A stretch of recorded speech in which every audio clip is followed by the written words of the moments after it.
무극담노 종신기 천마편 제83화 암행 마교의 음모 네 번째 이야기.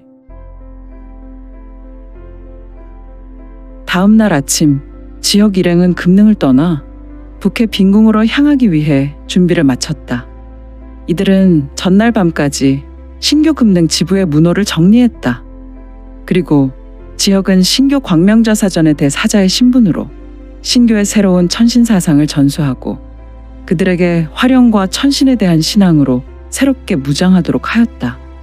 이제 그와 일행은 금능 지부에서의 사건을 뒤로하고 다시 한번 새로운 여정을 시작했다. 지역은 중원의 평화를 위해 경천애인의 세상을 이 땅에 실현하도록 결심했다. 지역 일행은 금능에서 북쪽으로 향하는 길을 따라 여행을 시작했다. 그들은 도중에 작은 마을과 여러 도시를 지나며 현지 주민들과 상인들로부터 다양한 소식을 들을 수 있었다. 각 지역의 상황과 문제점을 파악하며 지역은 신교의 중책을 맡고 있는 자로 충실히 수행했다. 여정 중 지역 일행은 한 작은 산속 마을에 도착했다. 이 마을은 외부와의 교류가 적어 고립된 곳이었으나 매우 아름답고 신비로운 미가 가득한 마을이었다. 옹기종기 모여있는 마을은 그림에서 나올 듯한 아름다운 마을이었다. 하지만 이곳 마을의 주민들은 다소 불안한 기운을 풍기고 있었다. 지역은 마을의 상황을 파악하기 위해 촌장을 찾아가 이야기를 나누었다. 안녕하세요, 촌장님. 저희는 지나가는 객입니다. 참 마을이 아름답습니다. 살면서 이런 아름다운 마을은 처음인 것 같습니다. 감사하오. 우리 마을을 칭찬해 주어서. 그런데 촌장님, 마을 사람들의 인상이 그리 밝지 않습니다. 한두 사람만 그런 것이 아니라 마을 사람 대부분 조금 어두운 인상이었습니다.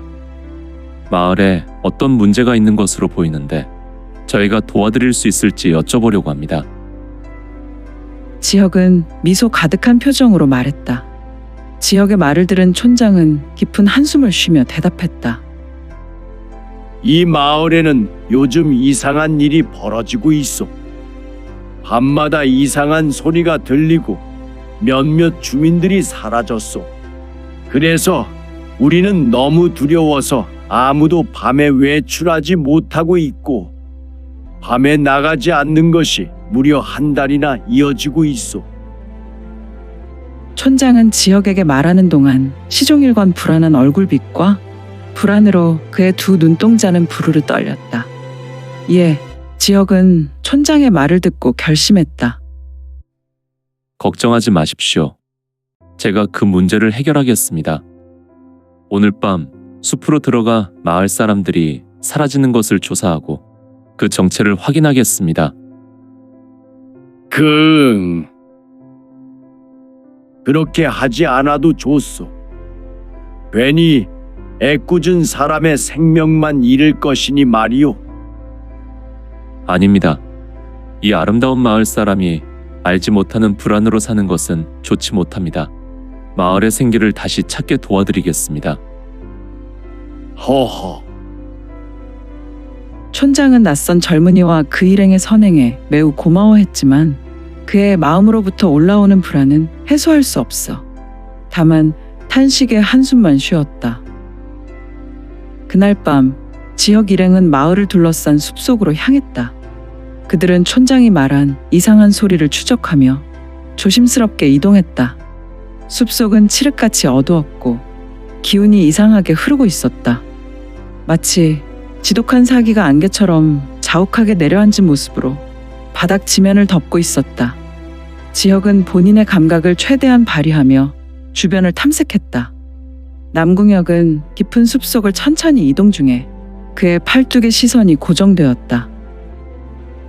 허허, 그의 팔뚝 솜털이 일제히 일어났으니 조심하십시오. 이곳의 기운이 매우 불길합니다. 무언가 큰일이 벌어질 것 같습니다. 남궁혁이 깊은 숲속 가던 길을 멈추며 조심스럽게 말했다. 맞는 것 같아요. 지면에 깔린 음산한 기운이 나의 감각을 소름 돋게 만들고 있어요. 가가. 아무래도 이곳은 매우 위험할 것 같아요. 우리는 더욱 신중해야 합니다. 마화도 몸을 움츠리고 동의하며 말했다. 지혁은 고개를 끄덕이며 손짓으로 신호를 보냈다. 그들은 천천히 이동하여 숲속 깊은 곳으로 더 들어갔고 마침내 이상한 소리의 근원을 찾아냈다. 그곳에는 몇 명의 무사들이 모여 있었으며 역시 이들 또한 종전 며칠 전에 만났던 마교의 무리처럼 귀신 탈을 쓰고 있었다. 그들은 무슨 의식을 행하듯이 중얼거리고 있었고 그들의 중심에는 커다란 돌 제단이 있었다. 역시 종전에 그들이 장강 여행 중에 만났던 신비의 무리. 그렇다. 지독한 사기를 뿌려대는 무리와 같은 자들이었다. 바로 마교의 무리가 아니던가. 이들은 지금 그들만의 의식을 집중하며 몰입하고 있었으니 이건 이들의 섬기는 마신을 향해 제사를 올리는 마교의 의식이군요. 그들은 무언가를 준비하고 있는 것 같소. 지혁이 낮은 목소리로 말했다. 그들은 조용히 무사들의 움직임을 지켜보았다. 무사들은 제단 주위를 돌며 이상한 주문을 외우고 서로 화답하며 기괴한 춤과 같은 행동을 주고받았다. 지혁은 그들이 무언가를 소환하려고 하는 것임을 직감했다. 이들이 섬기는 마신에게 무언가 불러오려는 의식이 분명했다. 물론 과거 민간신앙이 그렇듯 피와 생명이 필수이듯 피와 생명을 준비하였단 말인가. 이들 제단 앞에 5사람이 묶여 있었으며 이들은 하나같이 눈이 가려진 채 무릎 꿇린 자세였다. 저들을 막아야 하오. 그렇지 않으면 이곳에서 우리가 상상할 수 없는 큰일이 벌어질 것이오.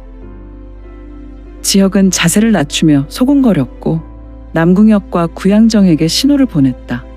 그들은 조용히 무사들에게 접근하며 공격을 준비했다.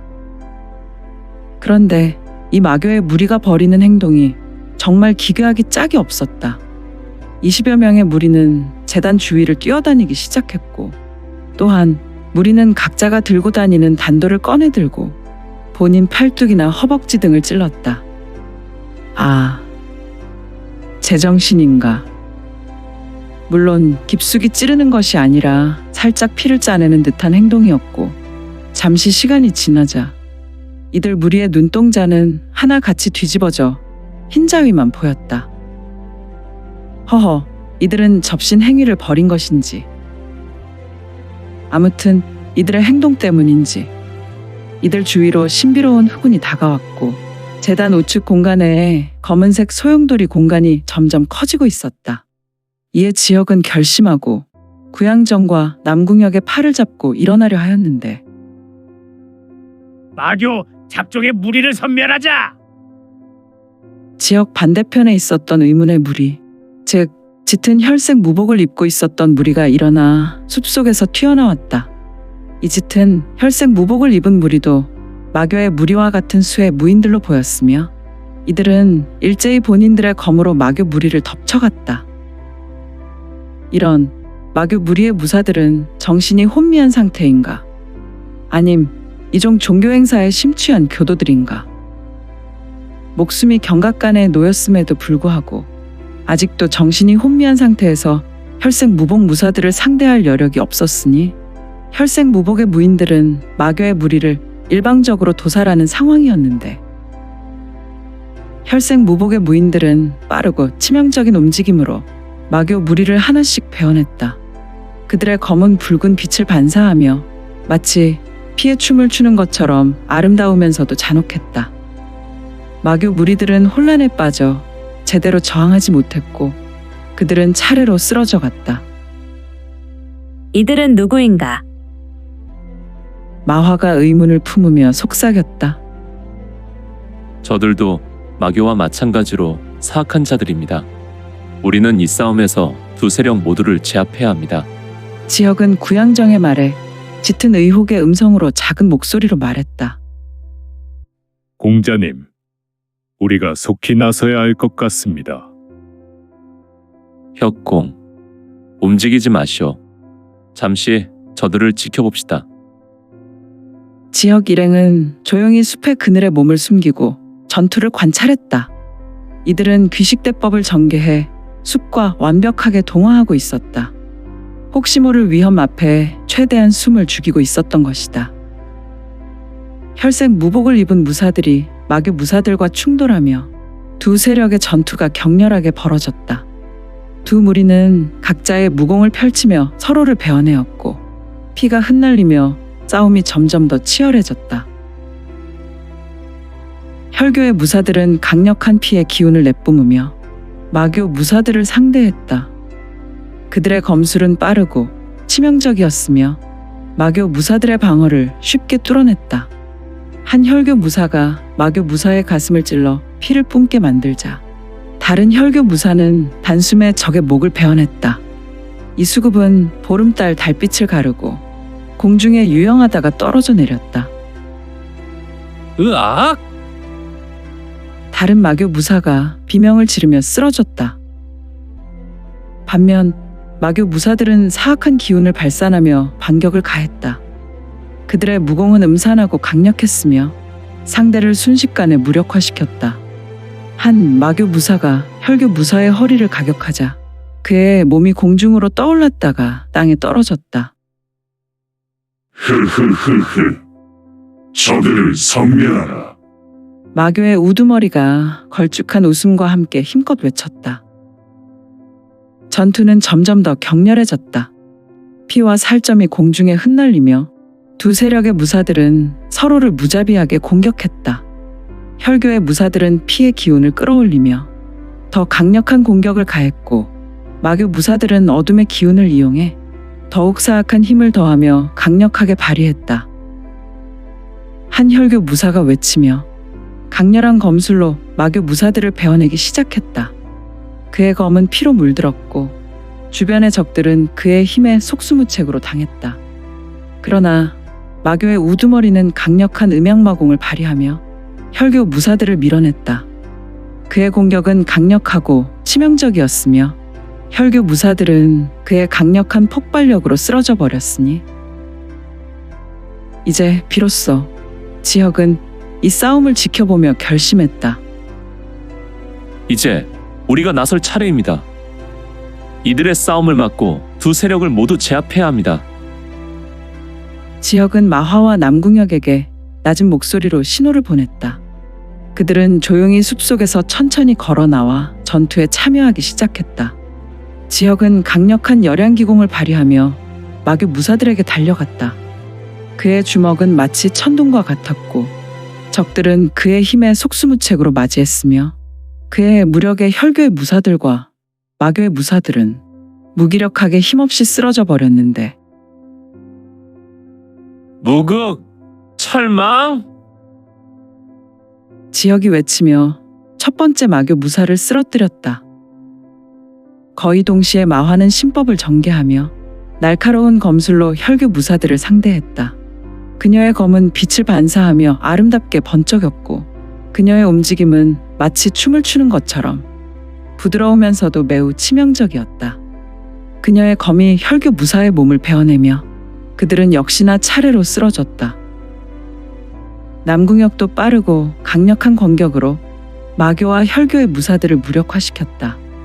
그의 주먹이 적의 몸에 닿을 때마다 뼈가 부서지는 소리가 들렸다. 그는 빠른 움직임으로 적들의 공격을 피하며 강력한 주먹으로 반격했다. 지역 일행의 등장으로 전투는 새로운 국면을 맞이했다. 두 세력의 무사들은 혼란에 빠졌고 지역 일행은 그 틈을 타 차례로 적들을 제압했다. 지역의 열양기공은 점점 강력해졌고 그의 주먹이 닿는 곳마다 적들이 여지없이 쓰러졌다. 마화와 남궁혁도 각자의 무공을 발휘하며 적들을 제압했다. 이때 지역은 마교의 우두머리와 혈교의 우두머리를 동시에 상대하기로 결심했다. 그는 선보를 빠르게 밟고 더욱 빠른 움직임으로 두 우두머리의 공격을 가볍게 피하며 반격을 가했다. 그의 주먹은 천신의 대리인으로 강력하고 정확했으며 그의 신의를 두 우두머리는 감당할 수 없었으니 그의 힘에 서서히 밀려날 수밖에 없었다. 흥! 너희의 악행을 더는 두고 볼 수 없구나. 너희들은 당장 생명을 내놓거라. 지혁이 천신과 같이 외쳤다. 여의 무크! 전륜 마왕!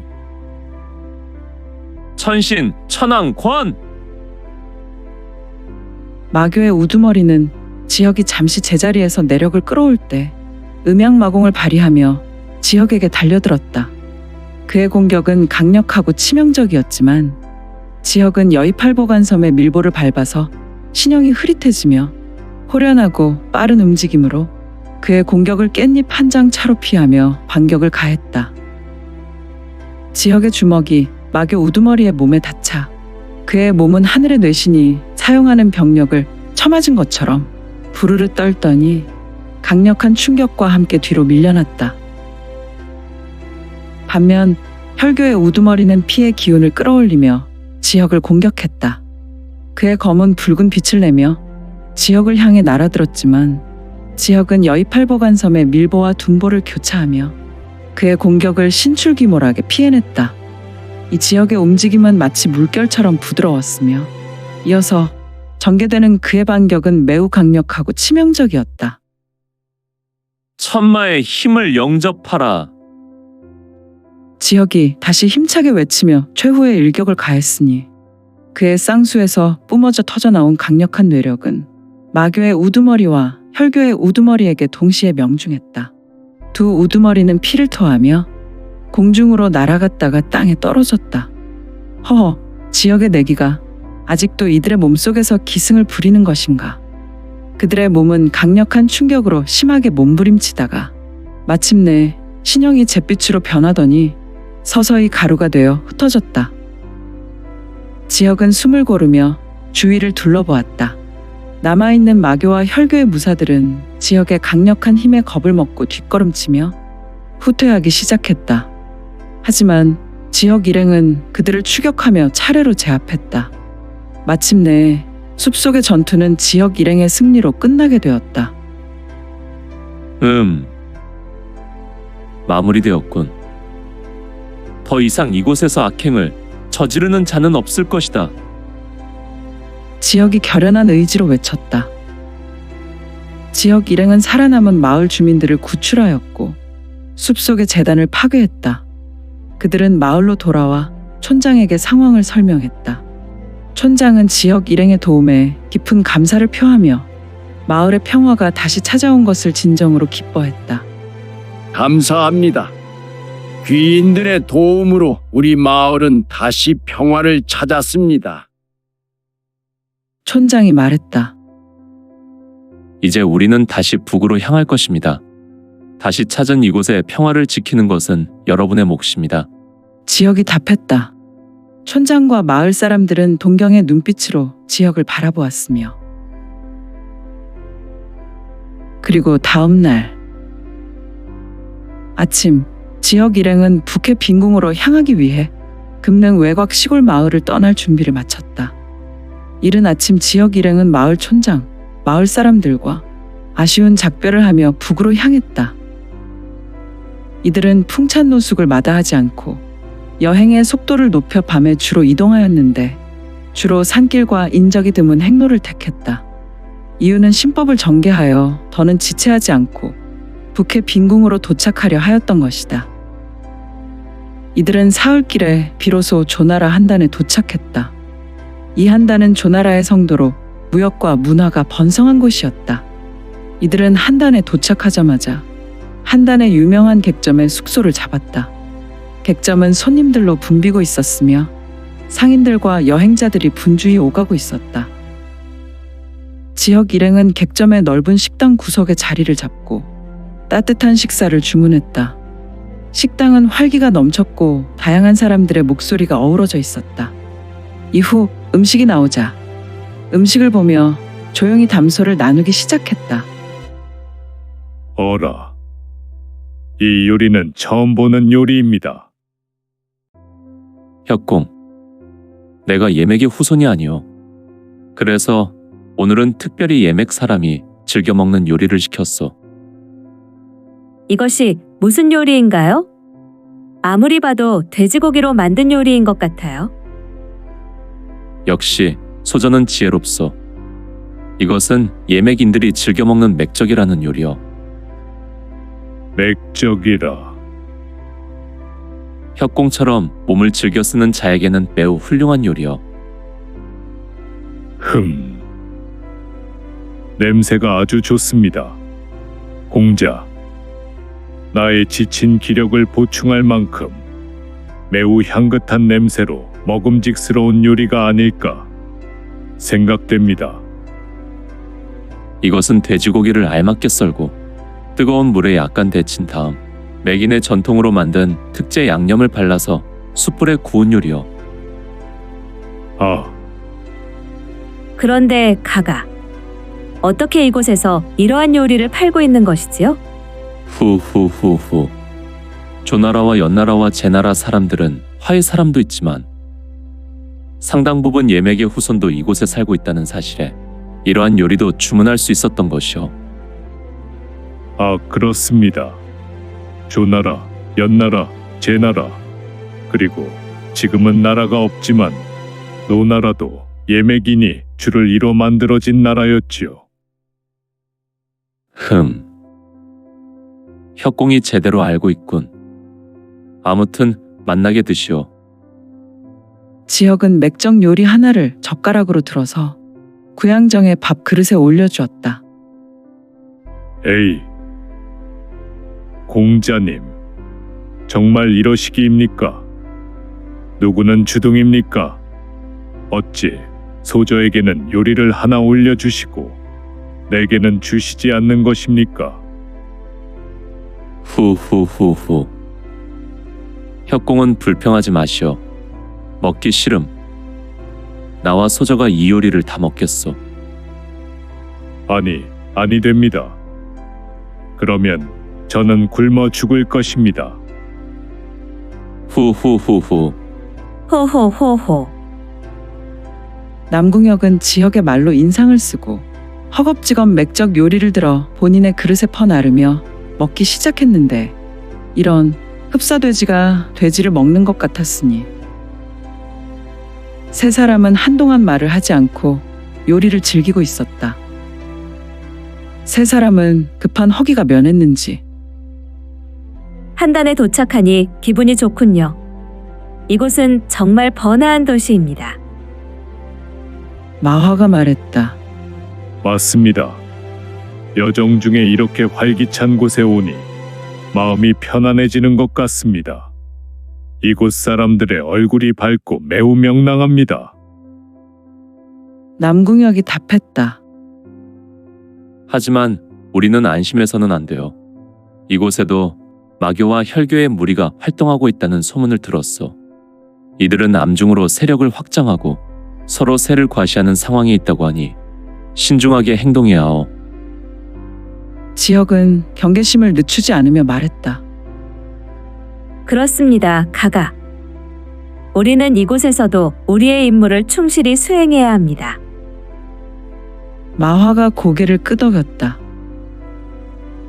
그런데 두 사람은 어느 정도 허기를 면하고 더는 요리를 먹지 않았지만 남궁혁은 젓가락을 놓지 않고 더욱 먹는 것에 열을 내었다. 허허, 협공. 천천히 드시오. 나와 정소저는 협공이 먹는 것에 탐하지 않을 것이니 말이오. 아닙니다. 물 들어올 때 쪽. 남궁혁은 입안 가득 맥적을 넣고 씹었으며 급기야 젓가락을 놓고 손을 집어먹기 시작했다. 물론 그는 손가락에 묻은 양념을 쪽쪽 빨면서 협공께선 맥적 요리를 너무 좋아하는 것 같아요. 왜 아닙니까? 제게 있어서 이 요리의 맛은 거의 하늘나라와 같습니다. 소저. 하하하. 허허, 남궁혁의 얼굴을 보라. 그는 붉은색 양념이 입 주위에 묻어 기분 좋게 웃고 있었으니 사람이 배고프면 화를 내고 배부르면 웃는 것이 자명한 것인가. 그때 한 소년이 식당 안을 어슬렁거리며 손님들의 주머니를 노리고 있는 것을 지혁이 예리한 눈빛으로 발견했다. 소년은 빠른 손놀림으로 상인의 주머니를 노렸다. 마화도 이를 보았고 마화는 소년의 행동을 주시하다가 지혁에게 신호를 보냈다. 저 소년을 보세요. 소매치기를 하고 있어요. 마화가 속삭였다. 지혁은 소년의 행동을 주시하며 말했다. 그를 잡아보시오. 무엇인가 단서가 될지도 모르겠소. 마화는 조용히 자리에서 일어나 소년에게 다가갔다. 소년이 눈치채기 전에 그녀는 소년의 손목을 잡아챘다. 소년은 깜짝 놀라며 도망치려 했지만 마화의 소나귀에서 벗어날 수 없었다. 도와줘요. 난 아무 잘못도 없어요. 소년이 외쳤다. 이런 맹랑한 녀석을 봤나. 백주에 소매치기를 하다니. 내 녀석은 무슨 말을 하는 것이냐. 조용히 하거라. 마화가 매우 단호하게 말했다. 지혁과 남궁혁도 소년에게 다가와 상황을 살폈다. 지혁은 소년의 눈을 들여다보며 말했다. 너는 무엇을 알고 있느냐? 너의 행동이 무언가를 말해주는 것 같구나. 소년은 두려움에 떨며 대답했다. 제발 놓아주세요. 저는 단지 먹고 살기 위해서. 지혁은 소년을 노려봤고 소년은 이런 지혁을 보며 매우 큰 공포심이 올라왔는데 평소 이러한 상황을 맞이했다면 소년은 언제나 기회를 봐서 도망쳤을 것이나 지금은 왠지 모르게 도저히 힘을 쓸 수 없었고 심지어 알 수 없는 무기력이 소년을 덮쳐가고 있었으니 소년은 홀로 깊은 산중 호랑이를 만난 것인가.